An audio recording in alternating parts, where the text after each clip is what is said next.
Good morning, Saskatoon. This is Pitboss Review number 12 here in the basement, the dungeon, the Pat Cave. This is Pat Pitboss with my friend. My friend is joining me. I have a friend. It is not just a rumor. His name is Sam Weiser is what we're going to be going with today. Say hi, Sam. Hi, Pat. How's it going? We're doing great. We're doing great. We just came from coffee, and I said, I got to go record the podcast. And he's like, well, shit, maybe I'll come down if you don't mind me hanging out. And I'm like, well, the condition there is that I'm giving you a microphone. And you might have to kind of jump in on the topics of conversation. I tend to monopolize conversation. It's part of my toxic masculine trait.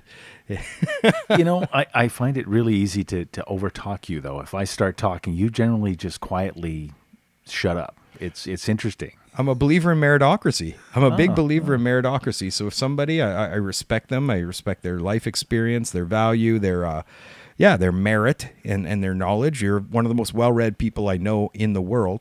So I will bow to what I would consider a superior experience or superior skill set. I wouldn't show up on a work site with rudimentary tools and expect to start directing things that I know nothing about. So well, I'm flattered. I may take advantage of that further. I don't know. Don't get too comfortable. Don't get too comfortable.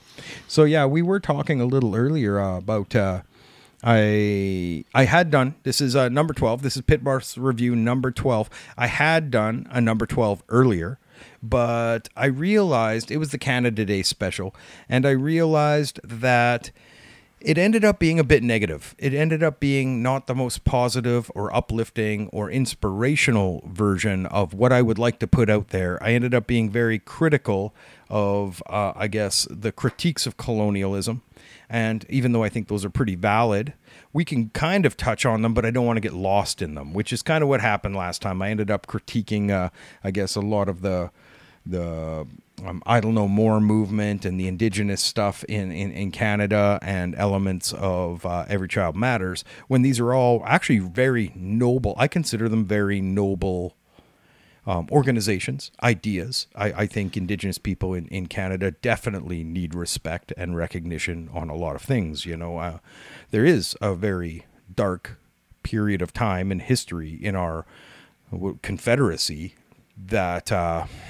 There's it for any conqueror. There's that stigma, but there's nothing wrong with criticism. Criticism has a negative connotation for so many people, and it's not. Churchill's called it.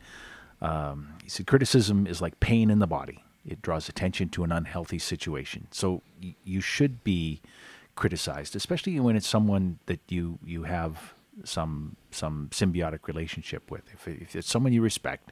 As you mentioned earlier, it doesn't have to be anybody in the room at this point, but if it's someone you respect or it comes from a place of honestly trying to make something better, go for it. I think compassion is the key. Yeah. But when criticism removed from compassion, it ends up just being harsh, and it's not constructive criticism. It's either confrontational or destructive criticism, and I didn't want to come across as being not progressive or not wanting to help, even though almost everything I said in my heart of hearts was valid, and probably objective. I'd like to think it was objective, but I don't think it was balanced enough, and I don't think I put enough, because we do have people that listen from both ends of the political spectrum, both left and right, and unfortunately, I think in a lot of ways, the right-wing attitude is... the Indigenous communities hasn't pulled itself up by the bootstraps, but then there's the argument of how can you pull yourself up from the bootstraps if you can't afford the boots? Yeah. So I think we need to recognize a lot of the historic injustices, but in my mind, that doesn't necessarily mean that the people that were now in 2023 called the orchestrators of those injustices, I don't believe they were genocidal maniacs as much as they're being portrayed by today's standards. John A. MacDonald, for one, we've had that discussion a few times. We have, and as I've mentioned, he's one of my heroes in Canadian history, and I've always thought for his time, if you look at the Harvard School for test of historical figures, they measure a person by the attitudes of the time, and were they a moderate or were they extremist? And from my reading, John A. MacDonald was a moderate. I've never even heard of that. That actually, that's a really interesting perspective of studying where a person's value systems were compared to the time that they were at. Absolutely. I mean, I had this argument with an individual when it came out that the person who penned "O Canada" had also performed in blackface. Oh, And they thought, well, that should be canceled. We shouldn't be singing "O Canada." You know what? You know, if he died 50 years ago, he didn't have the benefit to grow and find out that maybe performing in blackface wasn't appropriate. At that point in time, it was a tribute to Hal Jolson. It was popular entertainment. How do you get from finding out that that's a negative thing when it was still a positive thing when you were alive? or at the very least, it wasn't as offensive. Exactly.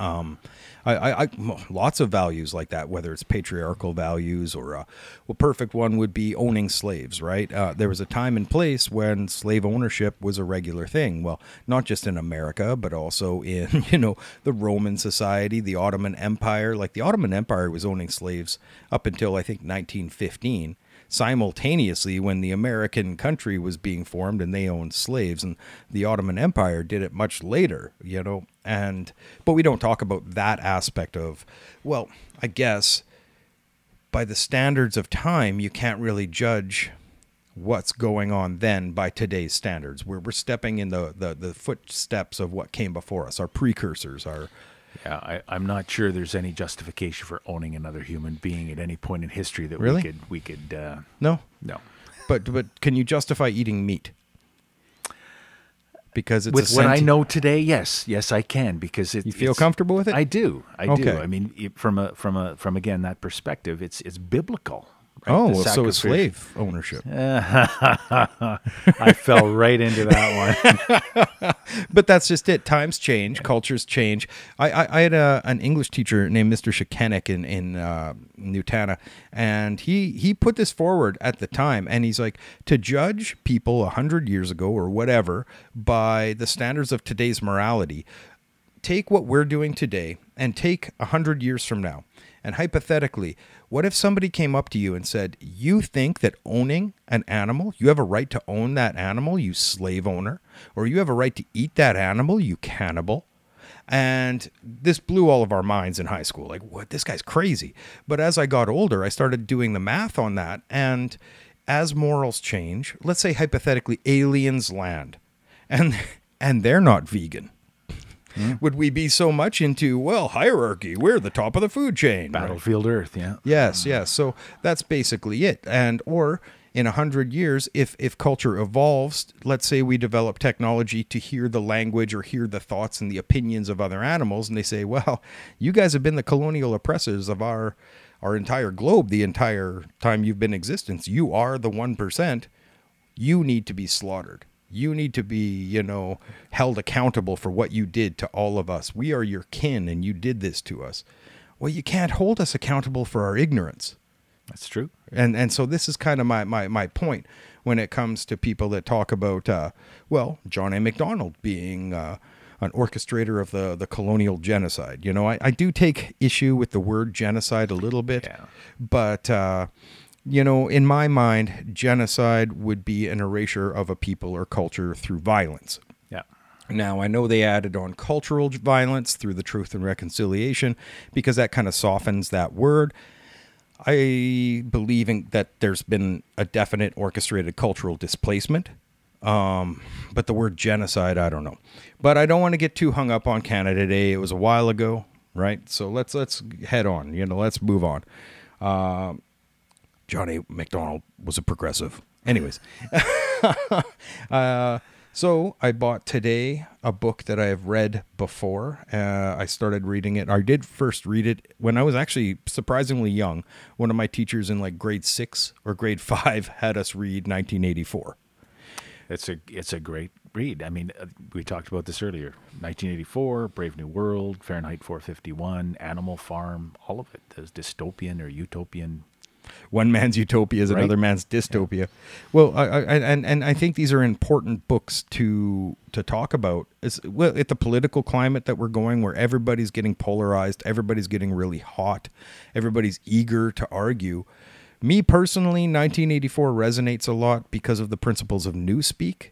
How you have the English Socialist, the Ingsoc Party, that develops new language, and they start putting strictures on language, and if you don't speak the right language, you should be turned in by your neighbors. The cancel culture, the interrogation, plus the element that 2 + 2 equals whatever the party wants it to equal, as opposed to objective reality. This resonates with me right now. You? I'm still stuck on Room 101. It was yeah, it's pretty grimy. It's pretty grimy. Well, I mean, speech and censorship. There's a language. There's always been a language you have to speak if you want to take part in certain rooms. If you want to be accepted, if you want to contribute, there's decorum. If you talk like you're from the street, or every second word is a sentence enhancer or an F-bomb, whatever you want to call it, like fuck and yeah, shit. Yeah, those words. You're going to be shut out. People aren't going to listen to you. If you want to be heard, you have to be able to speak in the correct vernacular. And if or read the room. Yeah. Yeah. You know, you don't want to be too straight and narrow if you end up in a street or jail environment. No two people walk into the same room, though. Right? True. But I think it was interesting in that they were enforcing the Newspeak, and if you didn't speak it, you were just, again, you're censured. So we've already got that parallel in today's world. Mm-hmm, mm-hmm. It's interesting. I just saw today something like somebody was awarded $30,000 from the restaurant that they were working at for being misgendered. And somebody said, "Hey, Jordan Peterson, you called this right off the bat, didn't you?" Good Lord. Right? $30,000 for misgendering. And people, and then I saw another article that also said that resumes that say you're a non-binary individual are being ignored in the hiring communities. And it makes you wonder why. Why would you go out of your way to set yourself up for something like that? Why would you hire a Politico to that degree? You might end up working where you want to work if you put that on, because people are it's gonna go to the top of some piles, right? Yeah. The mandatory hiring policies, the marginalizations. The thing I like about that is no one had to stand up and say, we're not hiring that person because of this. It just was they put voted aside. with the yeah. Well, it's sort of like other boycotts that we've been talking about lately. It's easy to boycott. I didn't have to stand up and say, I'm not buying Bud Light or I'm not buying Nike products. I just buy another walked thing. Past. Yeah, whatever the case may be, you vote with your dollar is what I've heard that called.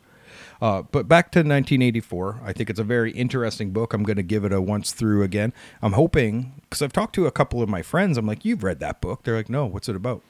And it really blows my mind that people are not familiar with it. You didn't read this in school, and then you go through the standard list, and no, we didn't read that, didn't read this. But there's a lot of parallels, like Animal Farm, for instance, in 1984, and the whole changing narrative, right? Oh, they're our friends. They're no longer the enemy. Now, yes. Yeah. That was the Russian Revolution that he modeled Animal Farm after. And I think I read one synopsis of 1984, and it was actually a combination of watching what the Nazis had done and what the totalitarian communists had done, and that some inside party communist people had gotten black market copies of 1984 and commented that they were blown away by somebody who didn't come up in an environment like that, how close he got the monitoring and like the structure and how their system actually worked, which is kind of funny. But there's a few books that are kind of considered classics in that genre, that dystopian genre, like Fahrenheit 451, Brave New World, 1984. What were some of the other ones here? Animal Farm, Starship Troopers. Yeah, Starship Troopers, one of my favorites. You turned me on to that. Animal Farm, again, I read 1984 very young, and when I got into high school, around grade 11, my teacher was like, we're going to do 1984. And I'm like, I've read this a long time ago. They're like, you're going to do Animal Farm. Oh. So she gave me Animal Farm instead. And I got my daughter to read Animal Farm, which is good. She really liked it. And because it's animals, it's farms, but it also teaches a lesson on how power corrupts. You know, two legs or 4 legs good, 2 legs bad, unless a 4-leg animal starts standing on 2 legs, because then 4 legs good, 2 legs better. You know, and I love the slowly shifting dynamic of like the commandments and the rules and the tenets of the new society that they build, but slowly changing the sign. Yeah, slowly as they get in power, you know, they start getting a little corrupt. And then just to make the farm work, we're going to sell off some of the animals, just the ones that won't be missed, right? And then they recruit the sheepdogs as being their personal army, and like it creates a new dictatorship that was worse than the one with the farmer. Another book that I will put into that list, which I'm surprised you're not familiar with, was the Ayn Rand Anthem. No. Yeah. I read Fountainhead and Atlas Shrugged, but I'd never heard of the other. Oh man, it's really good. I probably have it here. If I can dig it out, I'll give it to you before we leave, before you head out. But one thing that I found very interesting was 1984 is a dystopia that is largely based off of a dictatorship ruling by fear, as opposed to Brave New World is a dictatorship ruled by pleasure, that people are subdued by soma, and they're given everything they want. Here you go. It's the panacea, the opiate of the masses. You just take your soma and disappear for as long as you want. You want your 18-day vacation, you can have it all. As opposed to 1984 is very much a society based off of intimidation, threats, violence, fear, right? So I wonder sometimes which direction we're going in, because it seems to me that we are going into what seems like a reward-based society. You know, the increasing, what pleasure do you prefer? Just plug into your porn, plug into your drugs, plug into whatever you want. Just enjoy your life away. While I don't see a lot of the jackboot consequences, right? Not on this continent. This is true. But like, tell me, okay? Maybe you know, maybe you don't. How bad is the drug problem in the Philippines right now? I have no idea. I mean, yeah. It's hard to have it. I know that the murder rate in El Salvador dropped 80% when they arrest all gang members. They went through and they arrested anybody as a gang member. They said this is now a crime to be affiliated or to be a member of Mara whatever it's called, MS-13. Blanket sweeps, and they arrested everybody, and the murder rate dropped 80%. Now, there's people that are complaining about the civil rights and the human rights of these innocent gang members that just happen to be gang members that are rounded up from the streets and put in jail. But then there's a lot of civilians, a lot of regular Joe law-abiding people. Thank God. That are like, wow, you're saving our nation through your heavy-handed tactics. Yeah. So I don't know. I don't know where I stand on it. Now, my one side of me, I'm very much, put them in the gulags, right? But the other side, I do care. You know, you look somebody in the eye and somebody says, I'm suffering. You know, yeah, sure, I did some bad things. I robbed you, but I'm also an addict. Can you help me? Do you want help? And I think that's the whole underlying premise is, are you going to rehabilitate someone, or are you just going to punish them? And that is the crux of justice across the board, right? Yeah, whether it's punitive or rehabilitative. Yeah. What do you want? If it's just an ejection from society and culture, then it's obviously it's punitive, and they pay the ultimate sacrifice, right? It's an execution at that point, a death sentence. But rehabilitation takes a lot of time, a lot of money. Well, how's it been working in Canada? Because like I'd wager to say that our judicial system and our entire prison system strives to be rehabilitative. And how's it working? The James Smith Cree Nation. Yeah. He had 150 charges, 58 convictions before going on a mass murder spree where he stabbed 25 people and killed 11 or 12. Now, that's a revolving door system where they keep saying, we're going to heal people. But I think it's showing over and over again, if we look at the statistics, that there's a ton of repeat offenders. Absolutely. But again, you come down to that. If what's the price we're willing to pay? Does one innocent person falling under that blanket of being captured and put away warrant the success? I'll call it a success of the true criminals being caught.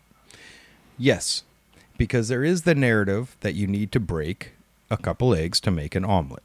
Now, I remember asking this exact same question regarding the cancel culture. And I said, okay, so there's a group on Instagram called Victims Voices Canada, and they were gung-ho on exposing every inappropriate behaving tattoo artist across Canada. And I put it out there. I'm like, you guys are going to get some false accusations. You are going to throw some people under the bus without evidence because it's totally based on accusation, witch hunting almost. You will catch a lot of scumbags. That's good. We need less scumbags in our industry. But there's going to be innocent people that people just have a vendetta for, and they're going to be thrown under the bus. And I was literally told by these progressive woke people that were running it, you got to break some eggs to make an omelet. Our new society, some people will get thrown under the bus. People hear a story and they're quick to believe it, and they don't hear the other side of the story. I've grown up with that premise. You hear something, try to get both sides of the story. Yeah, you're one of the more balanced people I know, actually. But it's because you'll, and neither story will tell you the truth. Somewhere in the middle. You tell me a story and I'll tell you the story, and somewhere in the middle lies the truth, right? So you have to make a decision on what you've heard, what you've seen. On the evidence? Yeah, exactly. Almost a system where you take evidence I'm really trying hard to not say do your own research, because I'm not a researcher and I shouldn't be doing research, but I should be trusting others. Well, we're living a post-truth dystopia right now. Like, man, where we're living right now with the internet and all the different narratives that we can get, this could be a fiction book right now. Yeah. Like, what do we believe? We can't believe anything anymore because there's been so much intentional or accidental disinformation thrown at us. Well, even the news. If you're not paying for your news, how is it getting to you? What are you actually having? Are you just getting narratives? Exactly. Headlines? Yeah. Well, and that's just it. Like, I've seen a heartbreaking amount of people that don't read articles, that don't read books, that are basing what their worldviews are on snippets, videos, or headlines, or memes. This is where worldviews are coming from. Catchy slogans. You know, everybody loves a catchy slogan. And those catchy slogans can be repeated, and repetition creates truth, just like Goebbels said in World War II.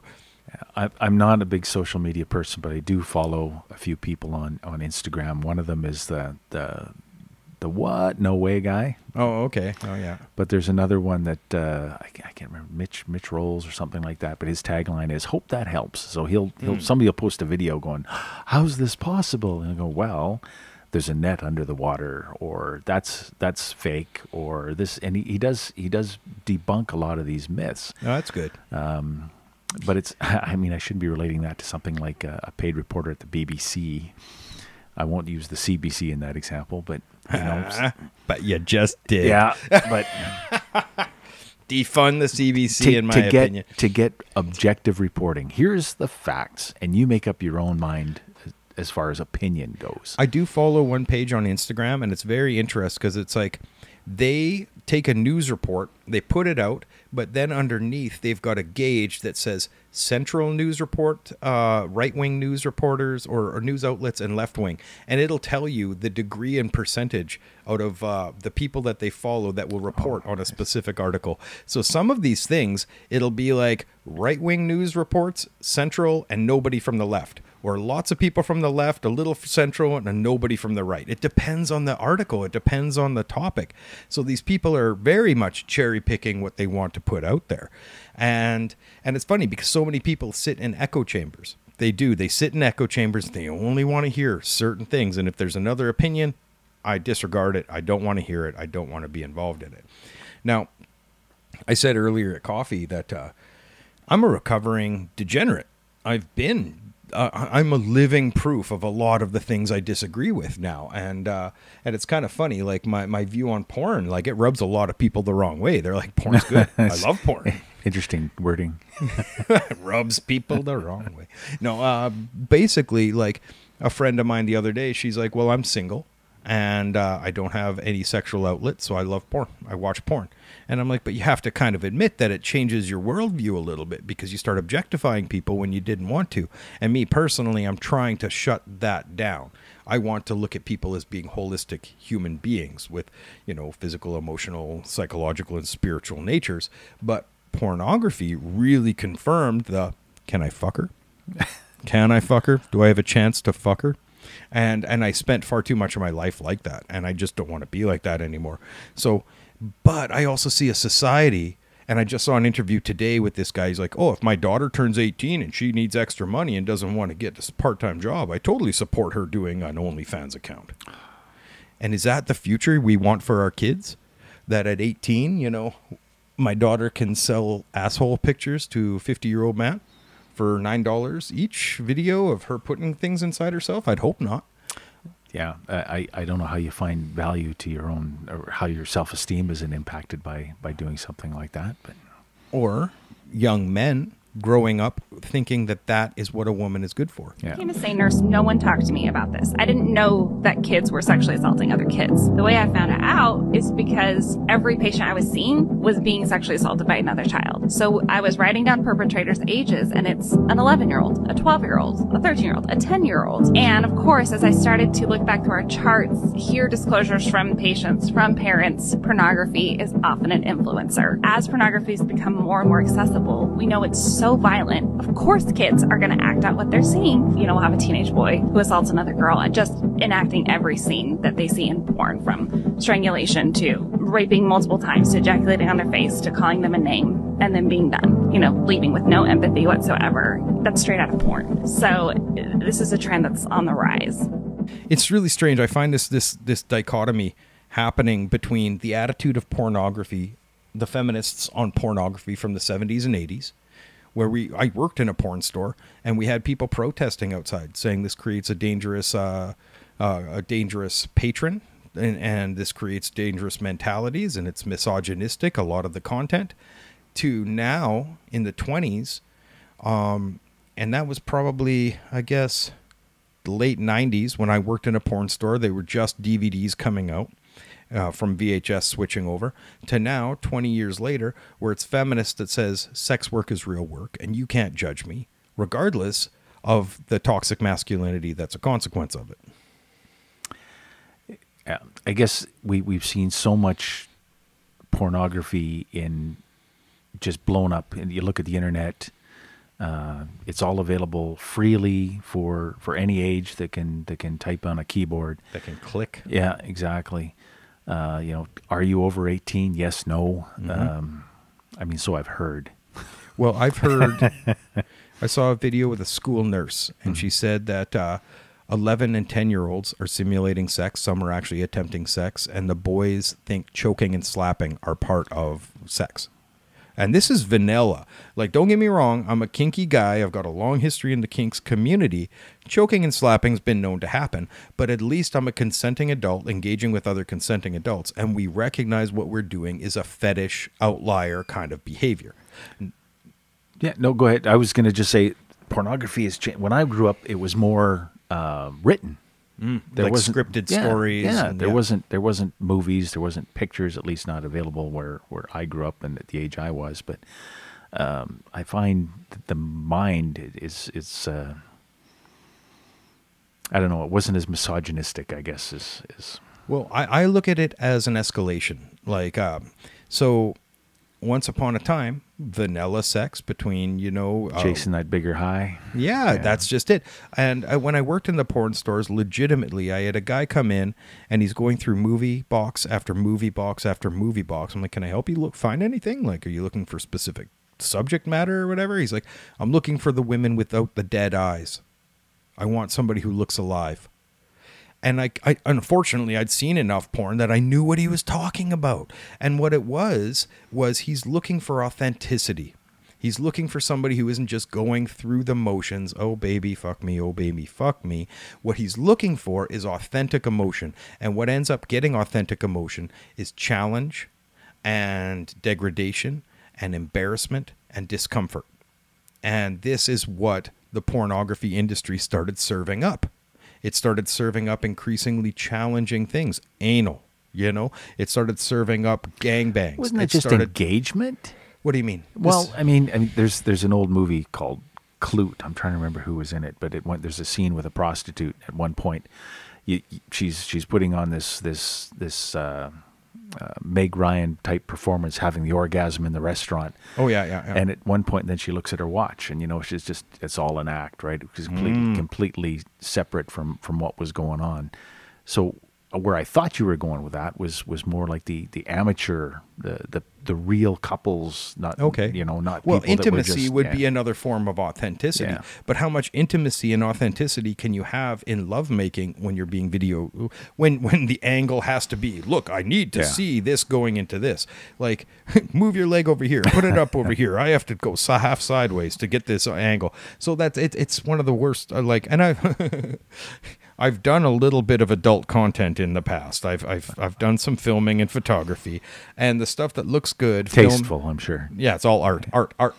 But but the stuff that looks good rarely is authentic or comfortable, and the stuff that's comfortable rarely looks good. So what they're finding is in the adult content material. Nina Hartley, you might remember Nina Hartley from back in the day. That's an old name, yeah. Yeah. She now works in LA as a nurse to work with people involved with the sex industry. And she was quoted as saying, I don't know what's erotic about trying to shove 14 or 15 chopsticks in somebody, or when I have to stitch women up after their scenes, but this is what we're looking at in the pornography industry today. And she's starting to be speaking out against the direction that it's going in. So if this is where it was, and this was like probably 3 or 4 years ago when I saw the documentary that she was in, I think it was called After Porn or something like that. And that was 3 or 4 years ago. And now they're saying 10 or 11-year-old kids are choking and slapping each other while simulating sex acts. When we have young... That's access to the material, though. Isn't there a parental responsibility there? Well, Pornhub, yes, there is. There is. And... but not every parent is going to adhere to it. And one kid, when I was young, 13, 14 years old, discovering sex and pornography, actually, that's not when I discovered it, but with friends, somebody would smuggle someone's dad's penthouse behind the rink, right? And we'd be like, that's what a boob looks like. That's so crazy. But now that the one kid with the cell phone can smuggle the cell phone and they say, yeah, we're 18. Click. Yeah. Oh, what do you want to look at? The most searched topic in Canada, I think the last time we checked, was interfamily porn. Stepsister, stepdad, that kind of stuff, stepdaughter, blah, blah, blah. So what's going on? And so I really wonder about the direction when young men are learning from this, young women are learning from this. Hey, I can make money doing this. Hey, I can treat women like this. So me personally, again, I boycott it. I don't want nothing to do with it anymore. I'm not involved with the fetish community that much. I'm off of the websites. I don't watch any pornography. I don't even rub one out anymore, right? So everybody's got different inclinations. Everybody's got different inclinations. But yeah, so that one blows people away, even more than sobriety, even more than being drug-free. When I'm like, no, I'm actually kind of anti-porn. I know when we first met, you thought I was a Christian. You still are. I'm a secular humanist. Everything, yeah. In my definition, you are absolutely a Christian individual. Yeah, it's kind of weird. I don't know. I was talking with my partner about this. I believe that there was a guy named Christ. There was a guy named Siddhartha Gautama, the Buddha, and there was a guy named Muhammad, and there was a guy named Lao Tzu, and these are all really clued in and transcendental philosophers. And they wrote down their versions of the universe, respectively, and they got followings, and they were deified. Like Christ was a radical rabbi that was throwing out the system that came before him. Well, I guess Moses, right, would be another one. I think these are enlightened beings, and they've given us some really important stuff. How to be consider. A good person. Yes, well, and that's the other thing. I'm a big traditionalist, and the perennial tradition, which believes we could study all of the world religions and distill some core truths or some core philosophy out of it. And when we talk about moral ethics, the Buddhists are very much about checking desire. right? You check your desire, your life gets easier. The Hindus are about that. With the Bhagavad, it's like, check your desire, your life gets easier. But you know a lot more about Christianity than me. The cardinal virtues are about cultivating proper, as opposed to the deadly sins. Aren't there 7 cardinal virtues and 7 deadly sins? I know the 7 deadly sins. I don't know that the 7 No? cardinal virtues. But largely, the sins are a result of pandering to your desire. Yeah. And the virtues would be a part of, I guess, compartmentalizing or relegating your desire and doing what you know is good rather than what feels good. Yeah. And I think that this is one of those perennial traditions. The more you pander to your desires, the more you get lost in them, the more you become corrupt by materialism. They become all-consuming. Yeah, it does. And I think that's what... I think there's an addiction element there as well. Yes, I do. And in my mind, I think that maybe addiction was what pre-colonial cultures or pre-scientific cultures or pre-psychology cultures would call a possession. You know what I mean? And it's very interesting to keep in mind that the fathers of psychotherapy, like Carl Jung and Sigmund Freud, studied like Judaism. They studied monotheism. They studied Hinduism and Buddhism. Like Carl Jung wrote a book on Kundalini Yoga, the philosophy behind most of yoga and Hinduism. So they understood those spiritual traditions that really analyzed the human mind, right? And then they said, well, actually, we incorporate this into our psychological models, And if you look at Maslow's hierarchy of human needs, it almost mirrors like the Hindu chakra system when it comes to human evolution towards self-actualization. So it's kind of, when I talk about perennial tradition, I really believe that all of these different philosophies are talking about self-development. And if everybody was on some sort of traditional path of self-development, we'd probably be in a lot better place culturally. Yeah, we're all a product of our upbringing. And I think one of my proudest moments was being described as a humanist. And when you actually challenge your values and define who you are within that realm of beliefs, it can be interesting. And one of the ones they came up with, well, do you believe in justice? Do you believe in capital punishment? Is life sacrosanct? But if I believe in capital punishment, then I'm holding justice as a value higher than the value of life, and to a certain extent, because I do believe in capital punishment. Yeah, so do I. But do I value justice higher than life? If it was a family member, would it be different? I don't know. I do in some cases. Like, I'm a personal believer. It's funny. I did martial arts. I did a knife-based martial art, which is pretty violent. With this little Catholic woman was my training partner one time, and she's raunchy. She's like, da, da, da, da, da. And I'm like, how can you kind of consolidate your faith of believing in life, right, with this martial art? And she said, well, if I ever had to do this to somebody, it's going to be a monster. And yes, there's the rub. And if you become a monster, you are no longer human. And I don't feel anything wrong with dispatching a monster. Yeah. And so, again, I talked about the Cree Nation. The guy went on a stabbing spree. He killed 11, 12 people. He's got 58 previous convictions. I don't care what ethnicity he is.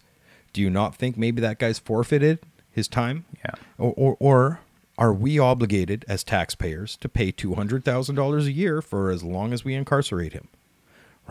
Yeah. What is that? 5 years? We spend $1 million on that gentleman? A good friend of ours works with children and trying to get them integrated into society, and it's a hard fact. After what? Like after abuse, after neglect? After dealing with mental disabilities, after dealing with the cycle of trauma, with working with... That was my ringtone. After working with mental instability, working with trauma, how do you get them prepared to be part of a functional society? And if they're over the age of 10, it's exponentially more expensive and much less chance of success. So do you just generationally say, we're only working with this group? We're gonna let these ones fall off the end of the table, and we're gonna spend our limited resources on where they're best best potential for success is. I think the Jesuits said, "You give me a man give me a boy until he's 7, and I'll give you back the man." Yeah. And then Hitler said the same thing. There's a reason he had the Hitlerjugend, and so that's kind of the thing. If we're raising children in a traumatized environment, and we're allowing them to remain in traumatizing environments that we know are traumatizing, how can we expect anything except traumatized children or traumatized adults to come out of it? Especially if, imagine being in the house and you just witness a mass murder. You're one of the people that wasn't killed. You know, that's going to be in your subconscious for the rest of your life. And how do you, or you were abused as a child. How do you not act out that abuse as an adult? You need to have fortitude. You need to have heart. You need to have determination and discipline. And actually the skill set and the knowledge that you can break that cycle. How do we get that knowledge to them? Like, how can we, it doesn't matter what culture you're from. You can do this, like, you know, anywhere in Saskatoon, out on the reserves, you know, you could do it in New Zealand, you could do it anywhere. And how do you educate people that aren't willing to be educated? You got to make cartoons, you got to make memes, you have to do, you know, I wonder this. Yeah, I think you hit the nail on the head with education, but it's the problem with when they don't want to take part in that. How do you reach them? Yeah, because I talked to you about that earlier. I gave you the proposal. Hypothetically, I have an apartment block, and I've got a truck, and I've got a landscaping company. And let's just be honest. If I went up to any homeless person, like on the streets, let's say of Vancouver or even of our town, Saskatoon, and we said, hey, man, I'm going to give you a job. I'm going to give you a place to live. That job's going to allow you to buy food. You're going to have a really decent life. I'll drive you to and from work. You just, the condition is that you can't get loaded anymore. Like, to be perfectly honest, they're not going to take the opportunity. And you can't tear the skin off a snake if it's not ready to molt. You're just going to injure it. And the thing is, there's a lot of people that are quite comfortable with where they are. I've got a great video. I might add it to the podcast. It's kind of funny, actually. Why are you flipping me off, bro? Why are you taking my picture, bro? Because there should be housing for you. I don't want housing. Then, so what do you want? Just to sit here then? Yeah. It's my country, ain't it? Yeah, but this isn't sanitary. We all live here. It's not unsanitary. What gives you more right than me? Is it unsanitary? Look! What do you mean? You should want better for yourself. I like it like this. I like the fresh air. No, I got you, but we all have to. What if somebody's handicapped and they need to get by? They can't. They got 36 inches. Somebody on a mobile bike can't get through here. They got 36 inches. So your freedom's more important than somebody else's. 36 fucking inches. No, see, this is the problem. You think you're more important than somebody else. I wanted to sit here and talk to the homeless guy and hold up traffic. Maybe somebody's got to go to the hospital. You see that? You see how that guy just expects? He just thinks that he is more important than everybody else. This is the sense of entitlement. I'm just saying that you need better than this. You need better than this. And the guy's like, fuck you. I don't want better than this. Who are you to tell me? And suddenly this woke guy turns around. He's like, I can't believe the entitlement on that guy. You know, Jesus Christ. I honestly, I shut down when I hear you need to. Yeah, I don't have to do a damn thing. Well, it's weird because so did Jordan Peterson. Yeah. We were supposed to go to that and we missed it, actually. Yeah, and I'm still torn. I mean, at that point, I found him an interesting figure. Right now, he's just another whack job. Yeah, he's starting to spiral. I'm really disappointed with his Twitter presence. I'm really disappointed with a lot of the videos he's putting out. Once upon a time, I considered him a very interesting and deep and riveting intellectual. But you didn't have to believe everything he said, right? It was the crux was you found it interesting and informative, or even to another extent challenging. Yeah. So I find conflicting viewpoints interesting, and just because I read something doesn't mean I agree with it, but I was curious what this person had to say. And maybe I'll take that away, maybe I won't, maybe it resonates with me, maybe it doesn't, but that doesn't mean I shouldn't read it. I think that's the lament of most of our educational institutions today. Why, if you're not seeing other viewpoints that you might find quote unquote offensive, then how are you learning? Because they want an echo chamber. They want indoctrination, not education. They don't want to create a population. This is my perception. They don't want to create a population of critical thinkers. They want a population of obedient, indoctrinated toe the livestock. line. Yeah. Livestock is what I think that they're actually learning. I've got a significant, we're sitting right here with my library behind me, and I've got a lot of books. I'm impressed, actually. Yeah. I've skimmed at least 30% of it. No, I've got a lot of banned books. I've got a lot of very hard to come by books because they say that you are not supposed to read this. And I remember... Oh, that's enticing, isn't it? Right? And I remember this because there was some people on the right end of the spectrum that were saying, well, we don't want this book in elementary schools for children. It's basically pornography. And I saw some of these books, and they're pretty raunchy. I'm going to dig up some of the pages and actually overlay them in this podcast. And they're talking about how to lube up a butt plug. And this is giving to 11 to 13-year-old children in elementary schools or middle schools in the States. And people are like, this is just too raunchy. And they're replacing male and female with estrogen heavy people and testosterone heavy people, and they're like, when we have sex we do this, and it's got a shoving motion with a penis going into a person. Good these are Lord. pretty raunchy, and I'm like, maybe that shouldn't be given to 11 to 13-year-old children. From the people we know as 11 to 13, there was a documentary, actually more of a mockumentary I was telling you about, called Asian Gangs. And if you get a chance, Canadian Film Board, it's really interesting. Is it on YouTube? It probably would be, or at least you'll find a link on YouTube. You might not be able to see the thing in its entirety, but I think it's on the National Film Board, the Canadian Film Board site. But he starts off talking about, as a young person, he was in a fight in a schoolyard, and he's obviously a very Caucasian young guy. And the principal at the time said, if you don't smarten up, you're going to end up in an Asian gang. So he goes in this premise and is checking. Am I an Asian gang? Exactly. But he meets an RCMP officer there who very casually tells him, well, no, you don't fit the profile. But he says they're not all Asian as in these Asian gangs. And he starts talking about kids being recruited at 8 and 9 and 10 years of age, and that's their life. So this is those Canadian. people, this is Canadian. So those people might need to have been exposed to that literature because it would have helped them. You maybe not injure themselves or I don't know. Exposed to the pornography. Yeah, Oh. yeah, because maybe that was a part of their life. Because they needed a lubricated butt plug. They needed to know how to insert it. I don't know what they're, but it might have told them how to avoid certain dangerous activities. Well, okay, yes, okay. Okay, now I will agree with you because there is a section on pornography. I don't like that they say pornography is like a sugary treat, but not too much is not good for you. Like, I'm sorry, these kids are 11 to 13. They're not 18. Yeah. But I guess they're coming with the realistic approach that if kids are going to access it, they need to know how to handle it responsibly. And I understand that. And I get that. The other side, this is like the harm reduction versus abstinence, right? Abstinence 100% works.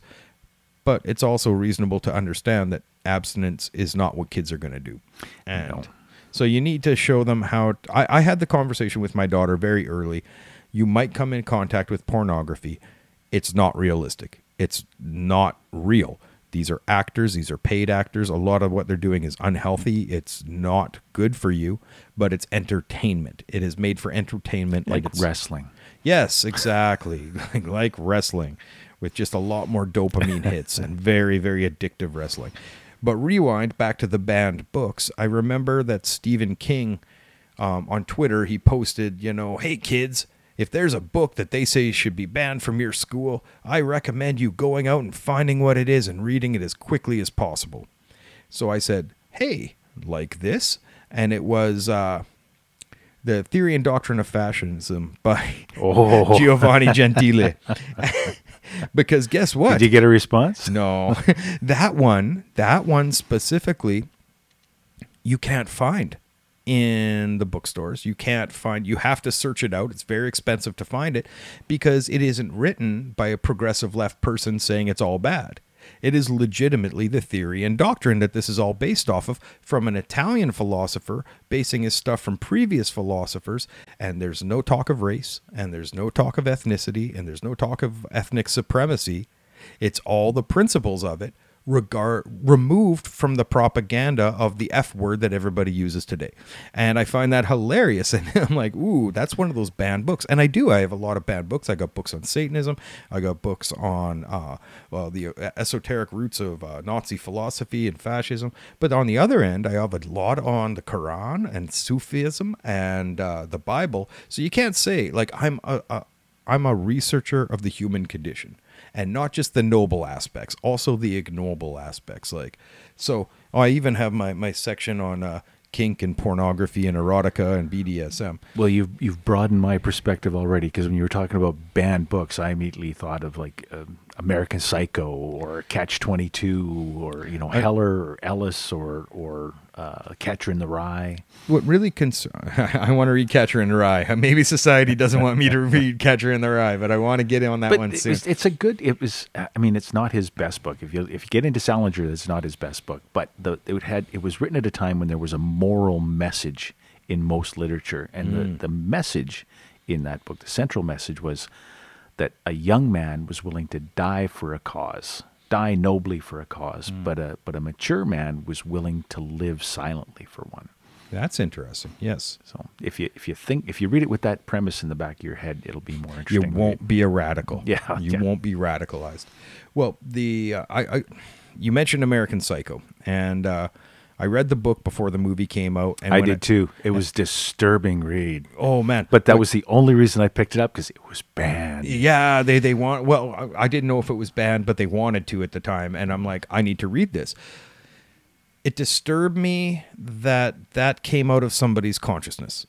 There's been a couple books. I have another one at the tattoo. Don't read Chuck Palahniuk then. Well, I've read a few, but there's one that was called The House, and it was gifted to my brother. And my brother read it, and he told me, don't read this book, because I just about vomited. It is so raunchy that it kind of disturbs somebody that is what's going on in your head. That you can create that, or that you've witnessed that somewhere, that you can regurgitate that out. That's really, really disturbing that's floating around in there. And a lot of writing is like that. Now, does that mean it should be banned? Or should we read it and be aware of what's out there and say, okay, so that gives us, I guess, a gauge on the curve of where you fall between, what's right and what's wrong. I know I've floated in a couple of communities, the street community, the drug community, the kink community. We had very different upbringings. I am so proud of the person you've become after what I am. You've accomplished more than a lot of us ever will. Oh right? Man, for better or worse, I'm just trying to be not a maniac. I'm looking for salvation in all the wrong places. What is that? The preacher, Chris Christopherson. Yeah. So I've been to these places, and I got to see on the curve how far I fell. Because before I went to the kink scene, before I found the kink scene, I thought a lot of my inclinations were horrible. And then how could I ever do that? I would never do that with a vanilla partner. Then I found the BDSM scene, the formal scene. I got involved, and I met people that were doing much deeper things than me with consensually with partners. Yeah. But they were good, moral, quality human beings. And the people they played with were good, moral, quality human beings that would never do anything out of line, that would never cross, moral, ethical boundaries. And I cried, because I said, if these people are good people and they're much deeper than I am, doing heavier stuff than I could ever really get my head around, that means I still could be a good person. Same thing in the drug community. The addiction I did was nothing compared to people I know now in recovery that are good, quality, stand-up individuals. And so that eagerness to judge and condemn, well, it's a gray area, you know what I mean?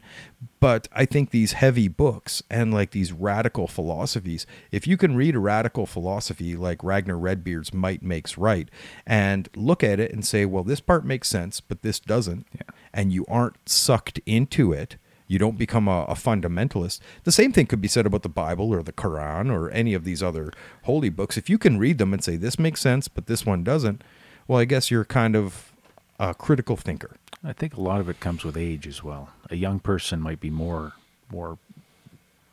susceptible than somebody with a little more world experience. If you're somebody who says, all the answers are in this book, you haven't read enough books. Possibly. Now that being said, should we be limiting what goes into elementary school libraries? Absolutely. There's material that just is not given to children. What is to children, right?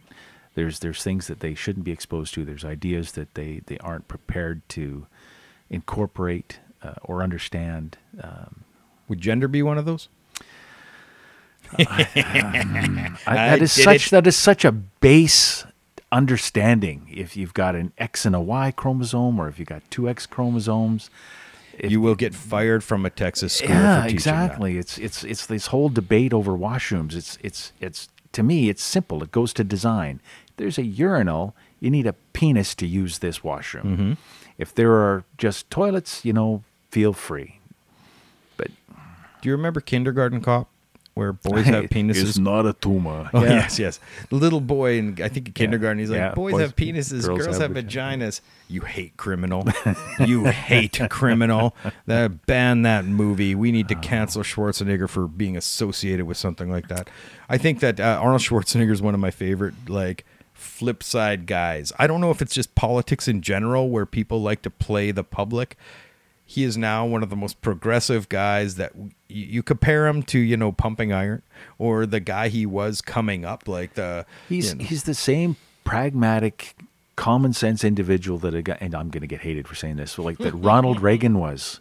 Just just don't be stupid. Here's the answer. Reagan, I think, was probably one of the last politicians that was an actor that actually was a politician, as opposed to just an actor. If you ever read his biography, he was actually very much a politician all through his acting career. He was very active in the Hollywood Union. Oh, okay. He was getting people organized. He was working for the Screenwriters Guild. He was always a politician first. I think he was an actor second. That's funny because so much of my youth was basically "fuck you, Ronald Reagan," "fuck you, Ronald Reagan," over one screeching guitar track or another. Every band back in the day had something to say about Reagan. He was the worst dude in the world. Interestingly enough, there's a band, Dead Kennedys, that also released a song. Well, the first one was California Über Alles, the play on the Deutschland über alles, the Nazi anthem. But California Über Alles, I am Governor Ronald Reagan, born again with fascist cravings, but soon I will be president. But then they redid it, and it was, I'm Governor Jerry Brown, my aura smiles and it never frowns. And he's like, your children will meditate in school. So I really like the fact that they called out this guy that they thought was too conservative, but then they called out a kind of progressive woke, woo, meditation, like a hippie type guy, as being the same sort of using his position to push stuff on people that didn't necessarily consent, right? California, I don't know what's with that place. It's sort of like a hotbed of lunacy. Yeah, well, you get the same thing in Canada, right? We refer to the people in Ontario as the center of the universe, and people in Vancouver as the insanity by the sea. Yeah, it's pretty nuts out there. And both Toronto and Vancouver have decriminalized drugs with the narrative of safe supply, thinking that, it's the harm reduction narrative, which is popular. And that's what's getting me. It's like these are popular socio policies that are coming out of academia, where theoretical academics are coming up with their ideas on harm reduction, but it's not reducing harm. It might be reducing harm of overdosing with laced drugs by giving people access to clean needles, clean crack pipes, clean, snorting kits, in vending machines, and clean supply of drugs that are pure and tested. But it's not doing anything to reduce the harm to the community that these people that are getting high are doing. They're doing this in California and Vancouver and in Toronto. Toronto, the age is 11 and up. You can have up to 2.5 grams. And the organized crime groups in Vancouver and Toronto are now using runners that are all carrying under 2.5 grams each, because you can have a group of 10 people and you all have under that amount. Hey, buddy, give this guy this, right? And but at the same time, Vancouver, there's been an epidemic of stabbings, of property crime, of robberies, of people getting intentionally needle poked, people jumping into the street and intentionally getting hit by cars to try to extract, extort money off of people, but they don't want to address it. Guess what? Your policy is failing. It might be reducing the overdoses, maybe, but, well, reducing overdoses by contaminated drugs, but what's it doing to that neighborhood? And we can ask about prairie harm reduction here in Saskatoon, when at any given time you can go down to 20th Street in the alley, and that entire alley is kind of like people hanging out. Let's just say they're hanging out. And at the end of the alley, there's some guys with like tracksuits hanging out that don't really fit around there, but they're around. And my girlfriend's like, you think those guys are drug addicts? I'm like, no. They're the dealers. They're helping the drug addicts get what they can't get in there, or they're selling it to them, and then they go inside for their clean needles. Not to generalize, the tracksuits mean drug dealers, but yes, they do. Yeah. They're all drug dealers. If you see a tracksuit, drug dealer. Yeah. Well, and again, if we normalize this behavior or tolerate this behavior, and you've got a great statement on tolerance, I think we can't be tolerating everything for the sake of tolerance. At some point, we've got to make it unpalatable to be an unchristian or an ungood person. You Christian nationalist, the reason we sleep fascist. soundly in our beds is because there are hard men standing ready in the night to visit violence on those who would do us harm. Okay. Just for the sake of clarity, I want you to repeat that quote again, because it's one of my favorite quotes, especially considering the movement of the all cops are bastards, progressive, woke movement that says, we don't need cops, we're going to have social workers. Say that line again. Well, I'm paraphrasing, but essentially, we sleep soundly in our beds because there are hard men standing ready in the night to visit violence on those who would do us harm. Yes. And I think that is one of the most valid things. You don't want to know what's out there. The devil you know is nothing compared to the devil you don't. And it's everywhere. I mean, Don Cherry. I love Don Cherry. He had an argument in hockey. That's another controversial He had an argument in hockey about why you needed the enforcer. You needed fighting to keep the game clean. A little. And he'd explain it and your head would explode. But if you didn't have that threat of violence, then what was to... Yeah, exactly. Mutual assured destruction, the doctrine based upon the assumption you that do if, X, you're going to get Y visited upon you. If two parties have the equal capacity to destroy each other, neither will act. Yeah. And so the enforcer was basically, his role was don't mess with the talented guys or you're going to catch a licking. Yeah. And he doesn't need to fight. Every once in a while he's going to need to fight just to show you what's up. But every team had one, and sometimes they got needed. Like if you go and try and cheap shot Wayne Gretzky. Yeah. Dave Brown. Yeah, that was the guy who was good. You're going to run into. Dave Brown was going to lay a licking on you. Yeah, and so people knew not to fuck with Gretzky, and every once in a while they'd step up to Dave Brown and they'd settle things like that. Or, there's been a long tradition. But without guys like that, the Gretzkys would have broken knees. They would be crushed. You can't have finesse players without the goon players. Dave Brown was Philadelphia Flyers. I can't remember the Oilers enforcer's name. But anyway. I know half of the people that are listening to this will be yelling at their Jesus Christ. That's wrong. I thought you were fucking Canadian. Christ. Actually, I was hanging out with some guys one time, and they're like, oh, yeah, you play? I'm like, no, I never played. I was into martial arts and stuff. You skate? I'm like, no. You're Canadian, right? Barely. So I barely disappointed. Skate. I can kind of play skatey punchy, but I'm not great. Yeah, my skates go out at an angle, and whatever. But yeah. So I really. Dave Semenko, God, that was Semenko. Yeah, I get disappointed, and I've had debates online. Like my band's Standard Bearer, we have a song, and it's like, without the law, there's always going to be someone with a bigger gun. And unless you believe in might makes right, you're always going to be on the run. There's criminals creeping in the dark. Where are you going to draw the line? When preying on the helpless, are you strong enough to survive?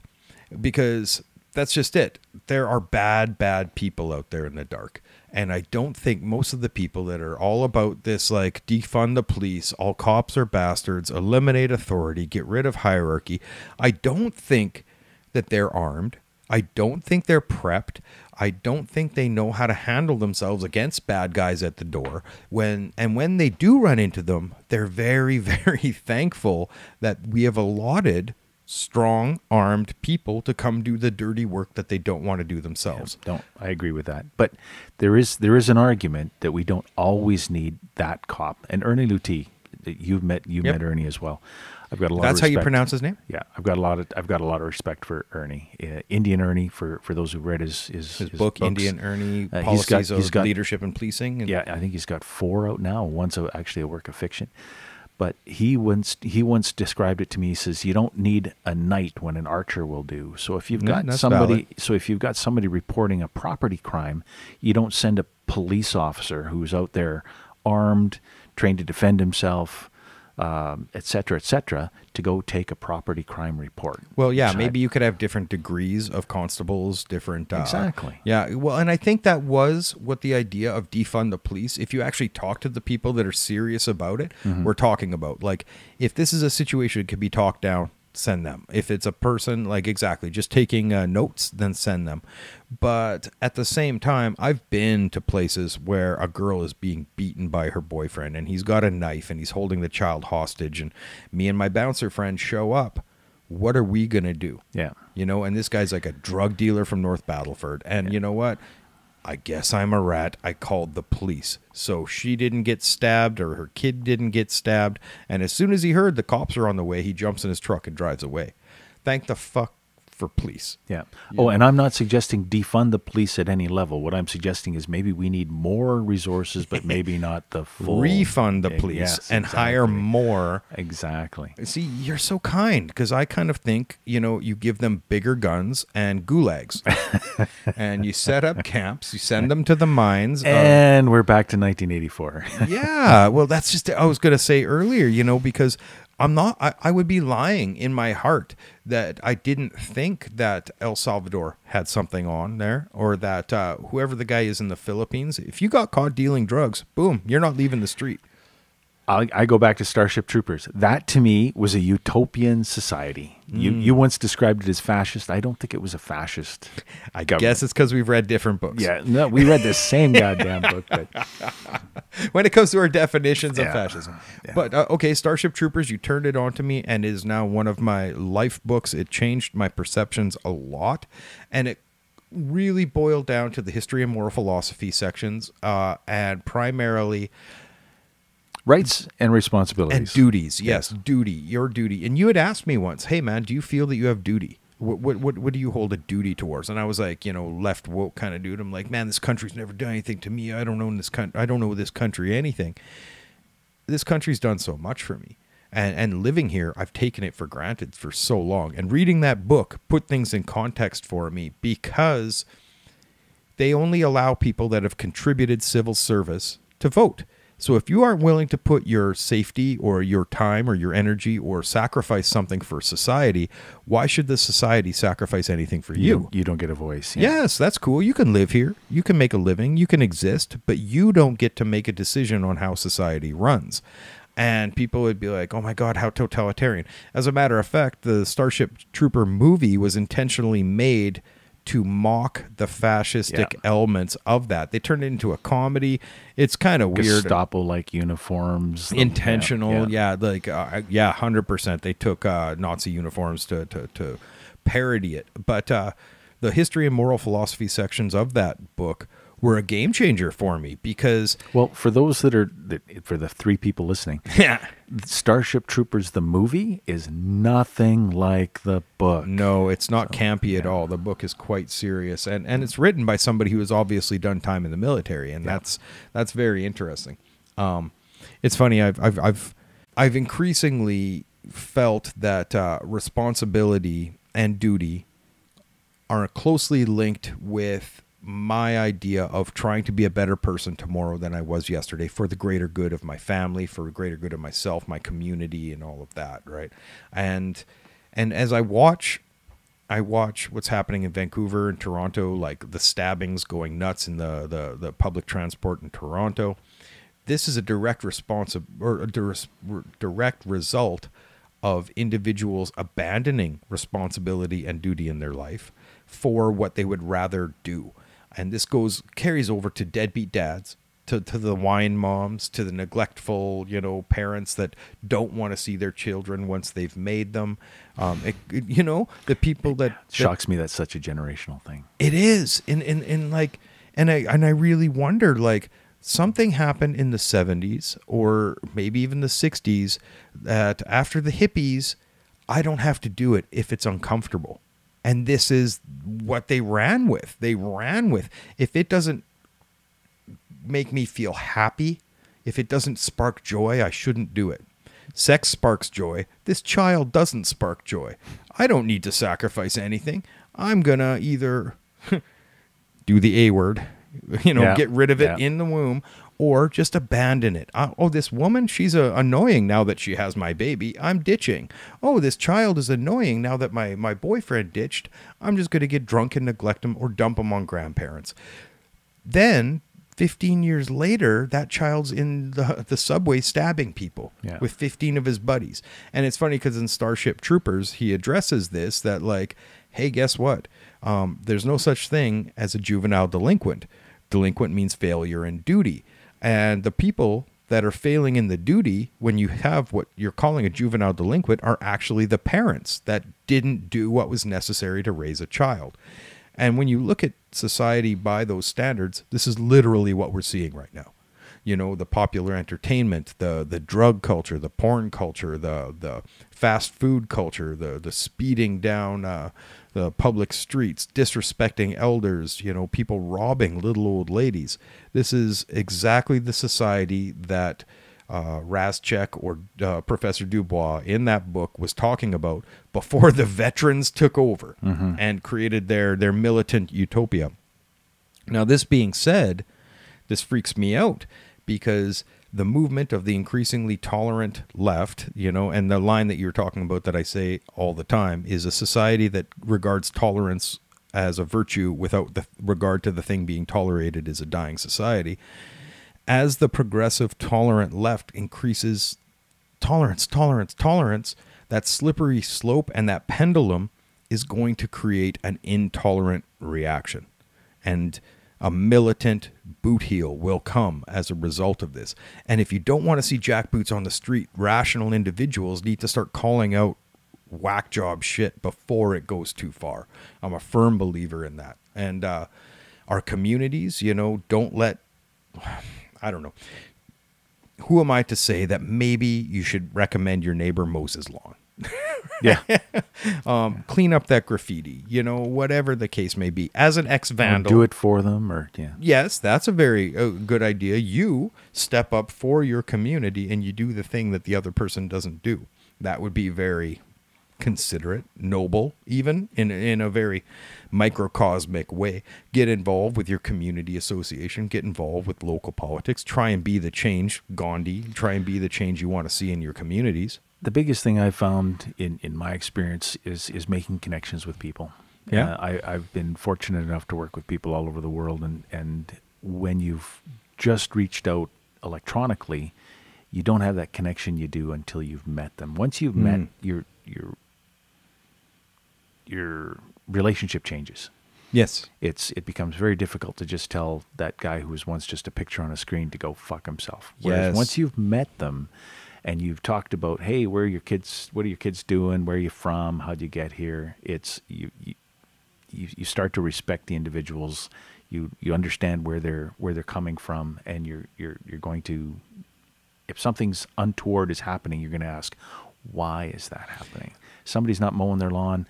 Maybe their mom's sick and they're not home. They don't have a lawnmower. Yeah. And I think that carries over also to all of these society ills that we're talking about. Like, it's hard to have such a rigid black and white attitude on drug addiction if you aren't on Skid Row and looking it in the eye. Or if you haven't been addicted to drugs and hit rock bottom, you don't really know what it's like to try and get up from rock bottom. I had to wake up in a hospital all stitched up before I said, well, man, maybe something should change in my life. I think that's super valid, that you try to meet people where they're at. I think that's a big thing that social workers and drug rehab says. And understand and learn. And I'm going to regret saying this, but I was at a Microsoft conference and I saw Bill Clinton speak. And I went early and got a good seat so I'd be close.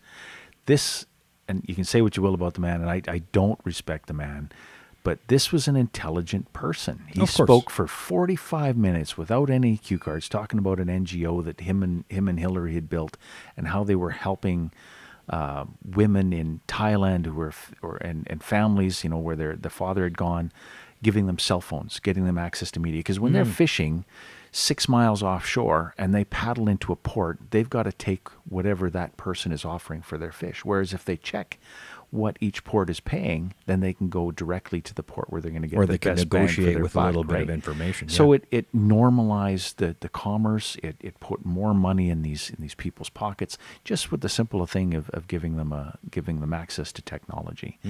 But something he said, and I can't find any other person who said it first, and it kind of bugs me that he said it. But he said, the burden of knowledge is responsibility. When you learn of a situation, it suddenly becomes your responsibility to try and make that better. So if you find out there's something in your community that's wrong, and this goes to a little bit to whether it's a church or a club, you have a responsibility to make where you are better instead of just picking up and moving on. Well, this is uncomfortable, I'm just going to go somewhere else. Try to stay there and make that a better place instead of just abandoning it. What's interesting, we were talking earlier, I went and saw The Sound of Freedom, which is a really popular movie right now. Like, it's beating out Indiana Jones as an independent movie. I haven't seen either of them, I can't comment. Okay, well, I don't want to see Indiana Jones, but I did want to see Sound of Freedom. It's about child kidnapping and forcing children into the sex trade, and this guy who he quits Homeland Security to go vigilante, do private extractions of these children from these environments because Homeland Security wouldn't let him do it.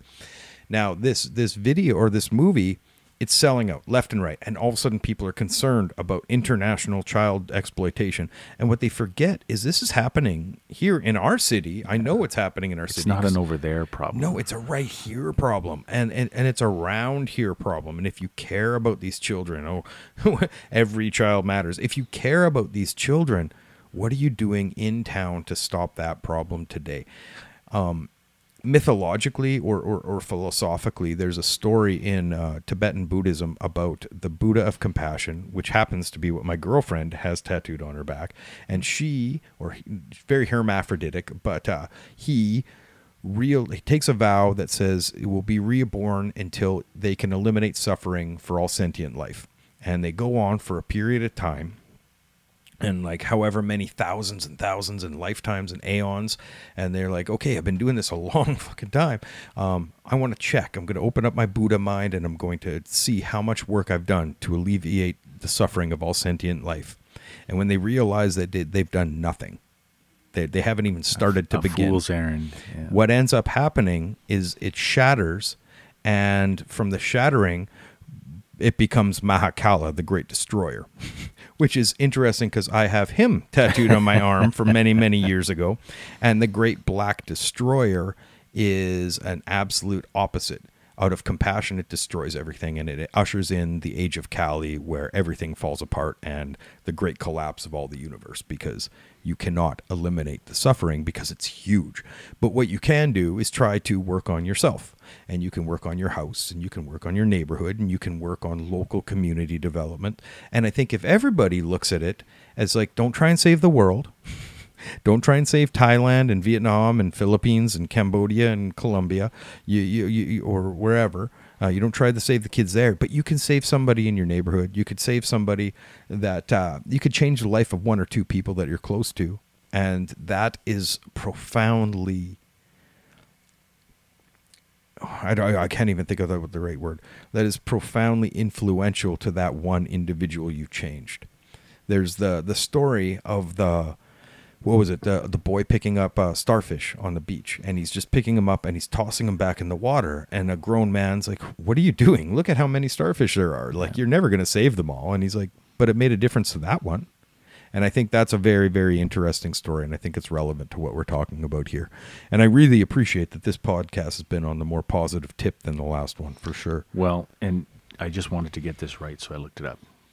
Tommy Douglas. And I met Tommy Douglas. We're all in this world together, and the only test of our character that matters is how we look after the least fortunate among us. How we look after each other, not how we look after ourselves. That's all that really matters. Well, that's self-sacrifice for the greater good. Yeah. That's communism. No. It goes right back to Starship Troopers, right? Well, and that's just it. Like, I do believe in the greater good. and I believe in a society, I wouldn't be so mad if I didn't care. And it's Right? yeah, that's the thing. I'm pretty furious dude because I see a lot wrong with society. And I wouldn't be so angry, one, if I didn't see it. The burden of knowledge is responsibility. Two, if I didn't care. I saw it and I didn't give a shit because I was just a selfishly oriented person. Or three, if more people were helping out. Yeah. I think that's the crux of a lot of these problems is just selfishness. Yeah, yeah. Well, you think about it, you've got I've got a gradient between the self-sacrificing archetype and the other sacrificing archetype. And the self-sacrificing archetype would be, let's say, Mother Teresa, Gandhi, who's willing to die for, liberation of India. Jesus is the perfect example of the self-sacrificing archetype for everybody else. He's willing to go through that because of your sins. But then on the other end of that spectrum is the person that's willing to sacrifice everybody else for themselves. The serial killer, the sociopath, the narcissist. These are two ends of a spectrum. And which one is good and which one is bad, right? And it's very interesting that they say that the most successful CEOs in multinational corporations and capitalists, they are very much the sociopathic, narcissistic personality type. And the people that are getting paid pittance to do social work and to volunteer in Africa to try and vaccinate or to help people are the exact opposite. They're willing to do it. They're making money. They're spending their own money to do it. So this is something to consider. And we all fall somewhere in between. Let's not pretend that we're all these martyrs or that we're all these tyrants. But that's just it. Those are the spectrum between those two. And I used to think I was horrible. And now I would like to be better, slowly but surely. And this podcast, trying to talk to people about this stuff, is just one thing I can do for that. Keep it up. Thank you very much. So that's been episode 12 of Pitboss Review with my friend Sam. And hopefully we get you back. It was really good. All right. Thank you. Thank you very much. Peace, love, and granola, folks.